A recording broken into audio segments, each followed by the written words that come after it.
I thought Christmas only comes once a year. Hello, my name is Will, and you're listening to Exploding Helicopters, still the only podcast in the world treating helicopter explosions as if they were cinema's most important moment. Now, after GoldenEye successfully relaunched the James Bond films, it didn't take long for the rot to set in. The World Is Not Enough may only have been Pierce Brosnan's third outing as 007, but the film was beset by the crass, smut, woeful comedy and the air of ridiculous that reached its nadir in Die Another Day and precipitated another reboot. Indeed, The World Is Not Enough has come to be seen as one of the very worst in the series, regularly ranking at the bottom of the best of Bond movies. But does The World Is Not Enough deserve this reputation? Or does it, as is my belief, contain some very interesting variations on the Bond formula? That's the question we're going to be looking at on this show, along with, of course, the exploding helicopter action. To help me do that, I'm joined by a James Bond aficionado, and a man who can always be relied on to keep the British end up. My guest today is Joe Scaramanga. How you doing, Joe? I'm very well, thank you very much. Nice to be here. Now, you've been a long-time supporter of Exploding Helicopter, and we don't have many of those, so thanks for thanks for making yourself available for this show. But we've been sort of talking on social media for years, but this is the sort of very first time that we've actually spoken to each other in person.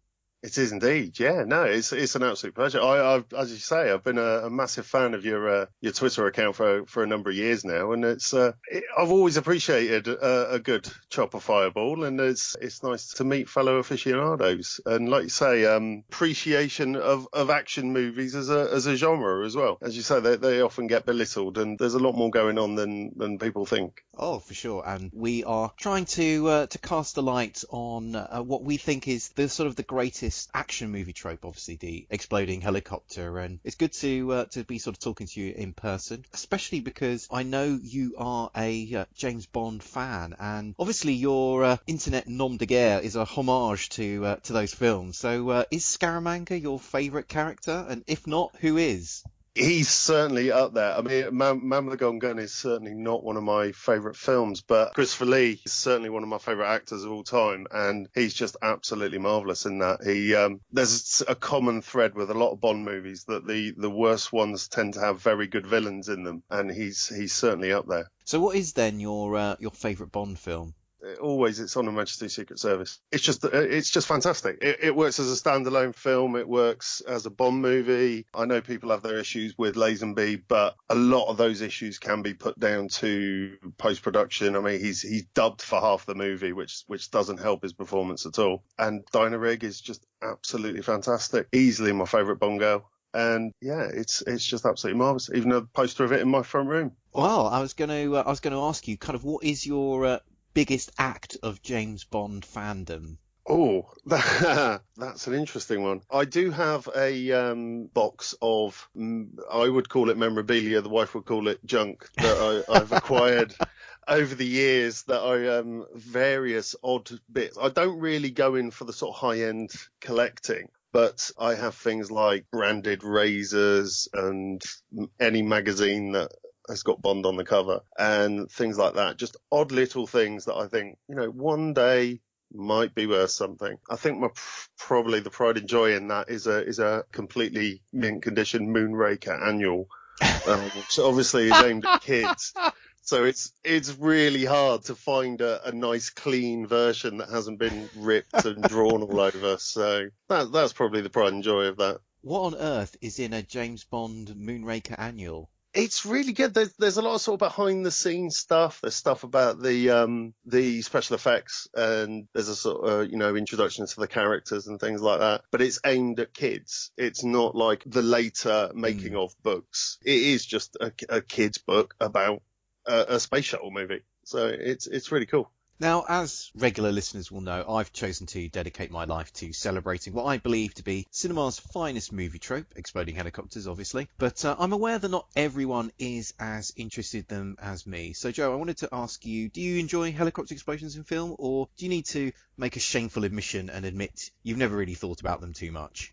I must admit, I never really thought about them too much until I discovered your Twitter feed. And then I discovered how common they were. I'm sure you're aware of the sort of fruit cart trope of the 70s and 80s, that every car chase had to have a car ploughing through a fruit cart. And I think for a while, helicopter explosions sort of replaced that every action film had to feature a helicopter explosion. And as you're the expert on that, you could probably tell me if that's true. Well, I have done some research to sort of look at the frequency over the decades of exploding helicopters in movies. And, there are some statistical limitations to my survey, but there isn't a huge amount of variation in the sort of frequency of exploding helicopters in movies across the decades. And long may that continue. But Absolutely. Do you have any particular kind of favourite exploding helicopters? I know it's not a particularly well-loved film, but I think Die Hard 4, where he, as Justin Long says, he kills a helicopter with a car, was certainly at the time I really enjoyed. I think the film gets a rough ride, to be perfectly honest, certainly compared to the last one. But recent memory, that's one that's stuck in my mind as well. And Stone Cold as well. Oh, yeah. Simply because it was quite rare to see that kind of thing in a straight-to-video movie. Not a particularly high-budget film, but they managed to get an exploding helicopter in it, which is quite impressive. And that particular exploding helicopter is so gratuitously exploitative. They just have this, for those who aren't familiar with it, a helicopter very conveniently hovers outside of the window of an office block whilst a motorbike comes crashing out of the window into the helicopter. And yeah, it is just a completely gratuitous helicopter explosion. And the movie is all the better for it. But I think it's probably time that we got stuck into The World Is Not Enough. So let's see if Trailer Man can take us back to 1999, when the world was excitingly awaiting the new millennium and a new Bond film. As the countdown begins to the 21st century, it's good to know there is still one number you can always count on.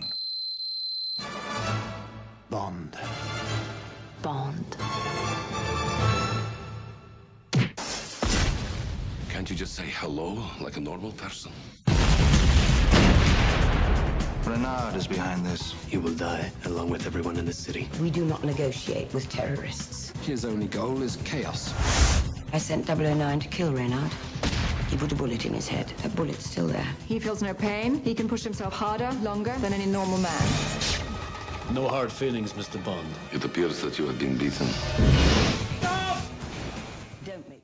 The World Is Not Enough came out in 1999. It was the 19th, or the 20th if you include Never Say Never Again, James Bond film. The story starts with an oil tycoon being murdered in the offices of MI6. Bond is sent to protect his daughter, Elektra King. When Elektra's life is threatened, 007 learns that a notorious KGB agent turned terrorist called Renard is behind the plot and is also attempting to steal a nuclear weapon. The film stars Pierce Brosnan, Judi Dench, Sophie Marceau as Elektra, Robert Carlyle as Renard, and everyone's favourite nuclear physicist, Denise Richards. It was directed by Michael Apted, who in a very long career made Gorky Park and Gorillas in the Mist, as well as making a number of highly acclaimed documentaries, including the 7 Up series. Reception was rather mixed for this film. On Rotten Tomatoes, the film has a 51% critical rating and a 49% audience rating, while IMDb users have it averaging 6.4. The legendary Roger Ebert said the film was a splendid comic thriller, exciting and graceful and endlessly inventive, while the Wall Street Journal wondered how much longer people would pay to see a walking, running, driving, diving, punning, smirking, swimming, skiing, shooting, parachuting corpse. But enough of all that. Joe, what's your view on the Pierce Brosnan Bond era and The World Is Not Enough? I was surprised, having rewatched it this week, how my opinion on it had changed quite dramatically. At the time when it came out, I really enjoyed it, and for a long time I thought it was Brosnan's best film. Having watched it again this week, I thought it was utterly dreadful. I really did.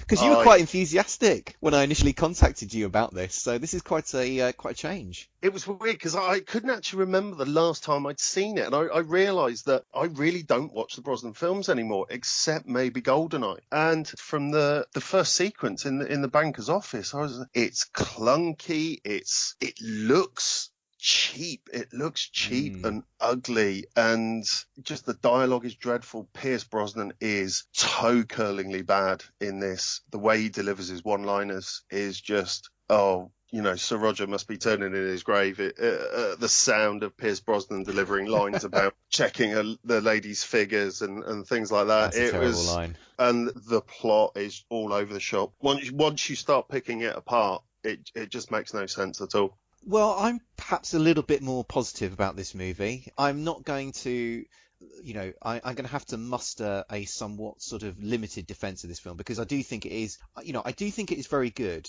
in some ways, but it is a deeply schizophrenic movie. Schizophrenic is the word that I used for a long time to describe it when it came out. It's trying to do two different things. And yes. I think it does either of them particularly well. Yeah, I mean, because there are many things in this film, and you've already alluded to some of them, that are deeply terrible. There are some absolutely atrocious one-liners in here. The smut is... It would have been embarrassing in, Moore's 70s era pomp. Here, just before the turn of the millennium, it's inexplicable and embarrassing. And yeah.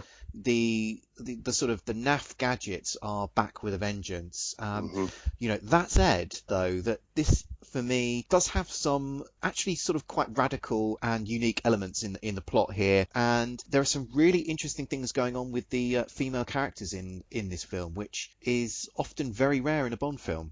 Yes, absolutely. I mean, with Sophie Marceau, you've got probably the best actress since Diana Rigg, as your main Bond girl. And it seems weird to use the phrase Bond girl when you're talking about Sophie Marceau, but she's actually really good in it. And there are elements in it that are good. She being probably the biggest one. Had anyone else played that part, they would have found it really difficult to find somebody else to play that part, because she is, for a Bond movie, she is quite complex. It's not a simple, I'm not sure if we can go into plot spoilers or not.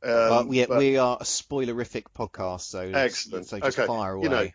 It isn't a simple switcheroo. The character doesn't just go from good to bad. There is some complexity there. And I liked the idea of having a character who does get under Bond's skin and makes him a bit more vulnerable, which is almost a dry run for what they're doing now with Daniel Craig. Yeah, for sure. Because, I think for most of this film, Sophie Marceau comes across as what appears to be a sort of typical damsel in distress, but actually, we learn through the film she's actually sort of the mastermind behind this particular drama. And I think that's the first time that I can recall that a Bond plot has thrown that type of curveball at the audience. Normally the villain is the villain, and they're very clearly identified and signposted at the beginning of the film, but that's not the case here. No. And I think, if I remember rightly, the media were quite willing to play along as well and keep it a secret. The media played up the fact that Robert Carlyle was the villain, and I don't remember there being any hint that Sophie Marceau was in fact the villain. But I think also that then gets thrown away too lightly at the end, and it becomes a bit more, the final act becomes a bit more standard. They almost don't have the balls to follow it up and follow through with it, and in a way it's a bit of a sad ending to her character.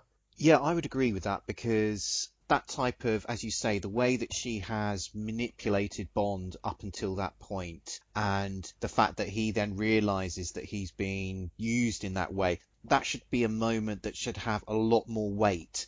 I think Brosnan is a good enough actor to sell that and to do that, but I think the trouble is he's been in a different gear for large parts of this film, doing these very ridiculous one-liners, and I think the sort of the writing and the tone of the film just don't really allow him to work with Sophie Marceau to kind of really sell those moments.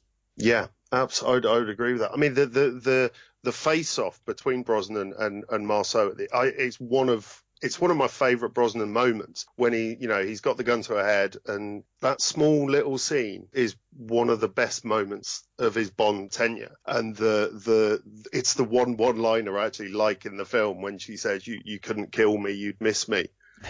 And I never miss. It's brilliant. That's Fleming.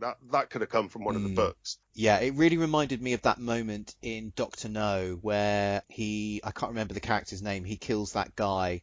Yes, who's coming to Yes, he's fired all his bullets, and Bond just kills him in complete cold blood and just sort of says, "Well, you've had your six," and then just sort of shoots him dead. And as you say, a very Fleming-esque moment. There aren't enough moments like that in the series, and it's so frustrating to have a moment like that in a film that is so far removed from Fleming as well. As a fan, I'm not a massive fan of the novels, but as a fan, it's moments like that that make you sort of perk up a bit and go, oh, actually, maybe. And I wonder if it's moments like that that made me think I liked this film more than I did.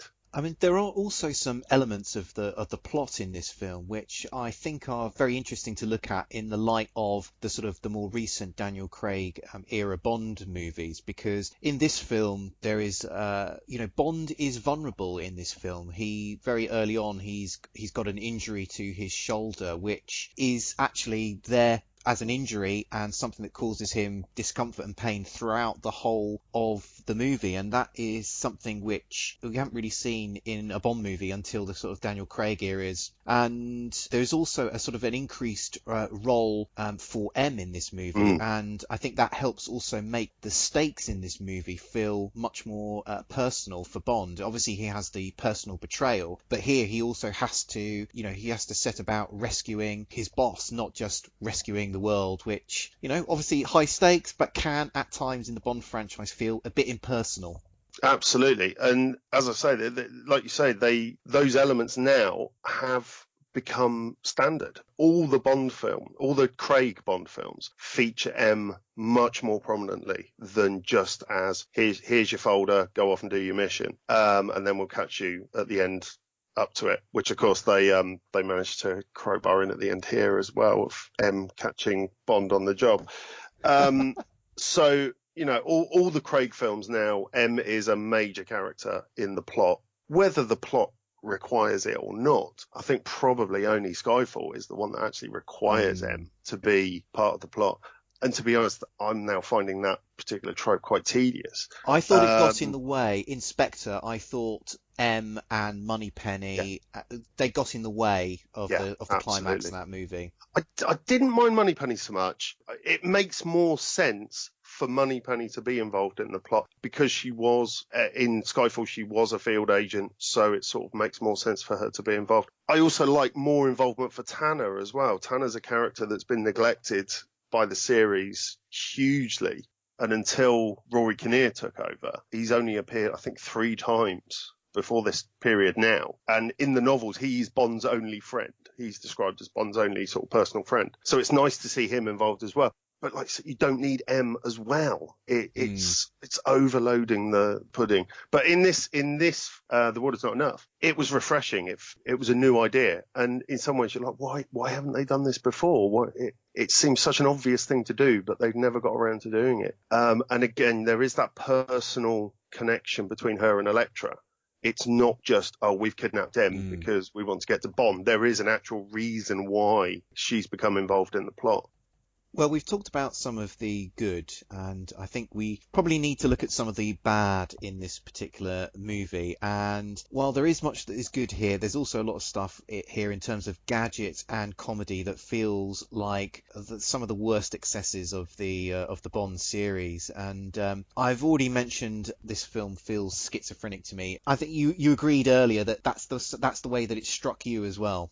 Yeah, absolutely. Are you going to make me talk about John Cleese? I think we need to address his appearance in this film. Why don't you get it off your chest? It's just really sad, that scene, because obviously it's Desmond Llewellyn's last scene in a Bond movie, and his exit does still bring a lump to my throat, because it was obvious that they were looking to replace him, even though, he wasn't ill. He died in a car accident. He didn't die of, sort of old age or anything. But before that, you've just got this woeful sort of Basil Fawlty, John Cleese doing John Cleese, basically. And why anyone thought he would be a good replacement for Desmond Llewellyn, I have no idea.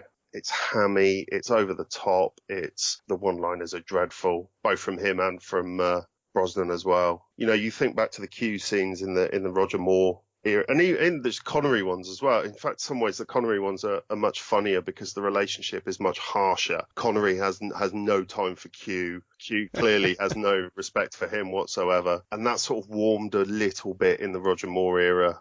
And now it's almost like Brosnan and Llewellyn are like sort of, cheeky uncle and cousin or nephew or something. And it's just really sad that Llewellyn's last appearance is, I don't want to say sullied. That sounds really harsh, but it ruins it completely. Yes, because going back to this idea of schizophrenia, you go from really quite awful puns and slapstick into a very poignant moment with the series' longest running actor. And you can't change gears like that. And of course, then that's then followed by the scene where Bond is analysing the news footage and he shows his first, even though he hasn't actually met her yet, but he immediately shows some feelings towards Electra. And you're still trying to recover from the abomination of the last 5 minutes. That scene almost gets the order of the scenes is completely wrong because that you're not paying any attention to that because you're either still upset about Desmond Llewellyn or you're still angry about John Cleese. You're not paying any attention to what's going on in that scene at all. Yeah, that kind of jumble of different sort of emotional beats that you are sort of talking about there. I think James Bond films are sort of notorious for being put together by committee, and I think that sort of jumble of emotional beats is just evidence of that committee process and there being clearly people involved in this who have very different visions for the type of Bond movie that they want to make. But, we also have, we talked about sort of John Cleese's appearance in this movie. We also have a couple of other sort of cameos here and bits of stunt casting. So we have sort of Robbie Coltrane turning as Zukovsky, a character we first met in GoldenEye. And we also have the DJ and precious metal teeth enthusiast Goldie as his imaginatively monikered henchman Bullion. What did you think of their showings here? Big fan of Robbie Coltrane. I thought he was woefully underused in GoldenEye. I understand he had some scenes cut from GoldenEye, which I think was a great shame. So I was pleased to see him back, given a bit more character this time as well. He seems to have softened a bit since GoldenEye, and I made some note. He reminded me a lot of Kerim Bey in From Russia with Love, which was one of those Bond sidekick characters that you actually care about during the film. So I was really pleased to see him back and given a slightly bigger role. The Goldie one is interesting. I think around the same time Tricky appeared in The Fifth Element, and I know they were sort of contemporaries. I'm not a huge dance music fan. He was better than Tricky was in The Fifth Element. His attempt at a Russian accent was dodgy to say the least, but at least he tried. There's some very poor Russian accents in this film. I mean, dreadful. I don't think Robbie Coltrane's is much to write home about, but compared to Goldie's and even Robert Carlyle's is pretty poor, frankly. Robert Carlyle, I think he said it's supposed to be a Serbian accent. I'm sure I remember that from back in the day. And he went a little bit method on it and tried to sort of, had a dialect coach and studied the language and things like that.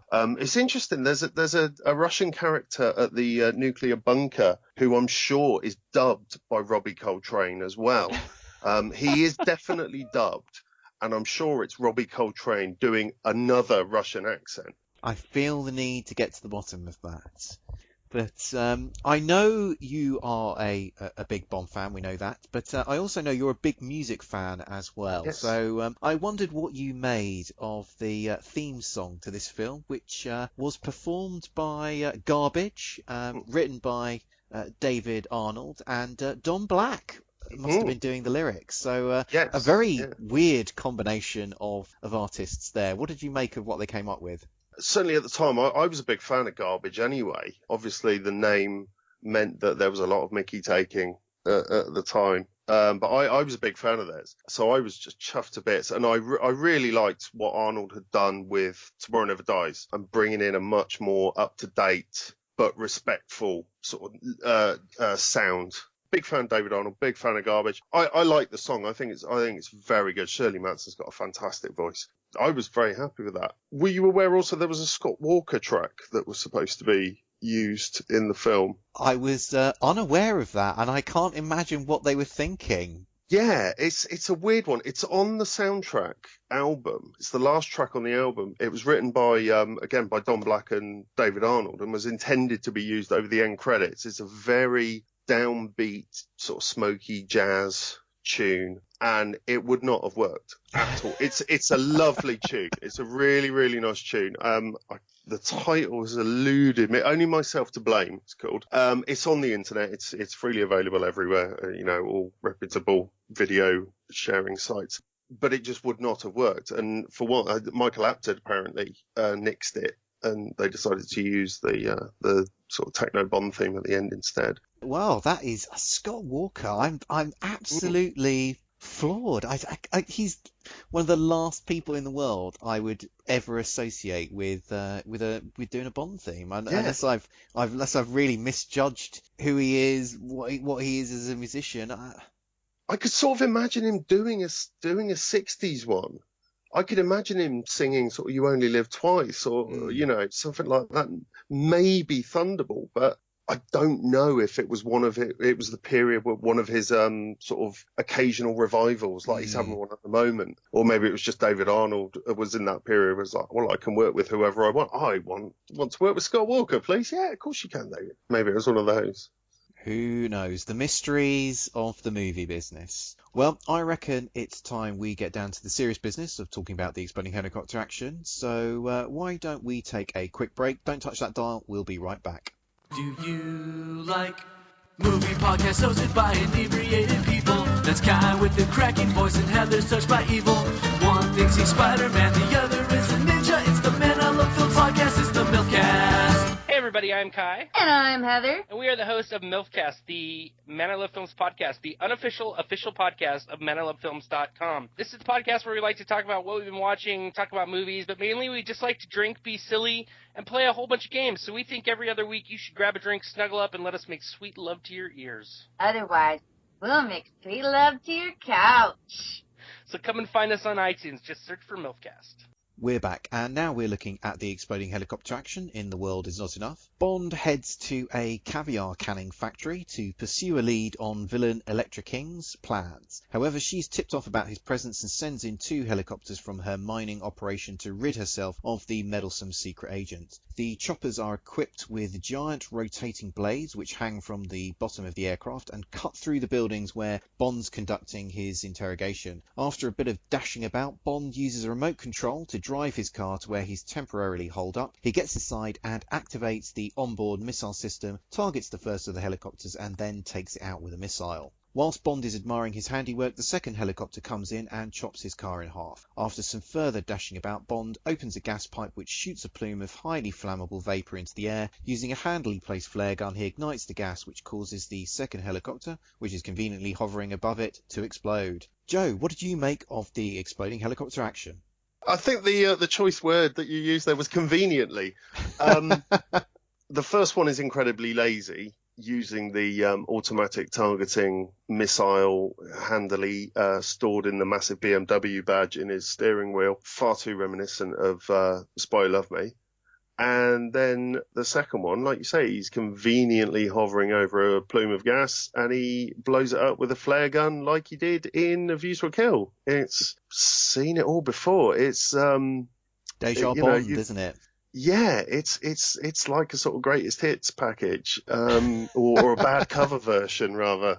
And the whole sequence is an utter mess. I mean, the action scenes in the film aren't brilliantly directed anyway, but this one, you've got this ropey set. It looks like a studio set. There's very little attempt to sort of disguise that fact. It may have been outside on the back lot, but there doesn't seem to be any logic to the building either. The ramps and steps and things seem to just be there for Bond to run up and down, and you've got no sense of where he is in relation to the helicopters at all. The buzzsaws are a nice touch. I like those. That was something that certainly I'd never seen before in a film. Apparently they do actually exist. So Yes, it's not yes, something so I'd heard. that they've invented. These devices do actually exist. But I do agree with you. The first explosion here with the rocket from the car, very reminiscent of the Spy Who Loved Me. Although this time the car that he fires the rocket from isn't underwater, so there is a slight variation there. The first one though is, despite the fact it's a sort of similar method of destruction that we've seen before, it is actually a fairly decent explosion. It explodes in the air, kind of the wreckage falls down to the ground, and it seems to hit some oil drums where it explodes again, and we get a good explosion. But that's in kind of stark contrast, I felt, to the second one, which I don't know what they were doing there. It seems to be CGI for that one, and it's really terrible CGI. I would suggest it's a model shot that's been modified with CGI. Yeah, it doesn't look good at all. I mean, the when the buzzsaws all fly off, that is clearly CGI, and they've tried so hard to match the trajectories of them to the actors as they're running away from them, and it really doesn't look good at all. It looked like the kind of it looked like those sort of primitive, embarrassing early attempts at 3D. Yes, yeah. I mean, it just is coming at you. Yeah. I don't know why they bothered. To sort of get really boring and sciencey. Would the blades have even all flown off in 20 different directions? I don't know if wouldn't they have just sort of fallen off the bottom of the helicopter? And it's a bad idea, and it's badly executed. It's a kind of perfect storm of rubbishness. Right, well, I can sense the digital timer of destiny slowly counting down to the end of this podcast, so I think it's time to wrap things up. Joe, thanks for coming on the show. Do you want to take a moment to tell people where they can find your stuff on the internet? No problem at all. Thank you very much. I'm on Twitter as Joe Scaramanga. I am on Letterboxd as Joe Scaramanga. You can find movie reviews on there. I also have, as you mentioned, pop music. I have a Now blog, nowmusicfanblog.co.uk, where I am slowly reviewing every single Now That's What I Call Music album since 1983. What are you up to at the moment? The last one I did was 22. And I've also done a complete history of the Christmas Now albums as well, which all sounds frightfully boring, but it's really not. And I'm hoping to go into some of the side projects on that as well, like the Now Dance albums and some of the sort of one-off specials that they've done as well. Well, as always, I'd like to remind you all to check out the Exploding Helicopter website for old school written and witty reviews of films with helicopter explosions in them. You can also find us on Twitter, Tumblr and Facebook. Exploding Helicopter will return, but until then, keep watching the skies for those exploding helicopters.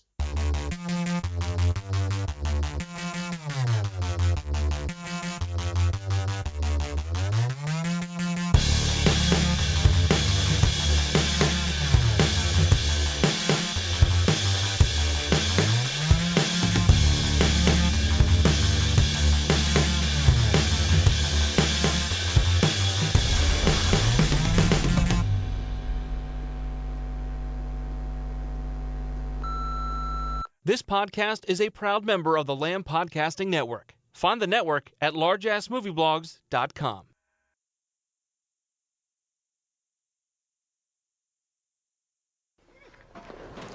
You're not retiring anytime soon, are you? Now pay attention, 007. I've always tried to teach you two things. First, never let them see you bleed. And the second? Always have an escape plan.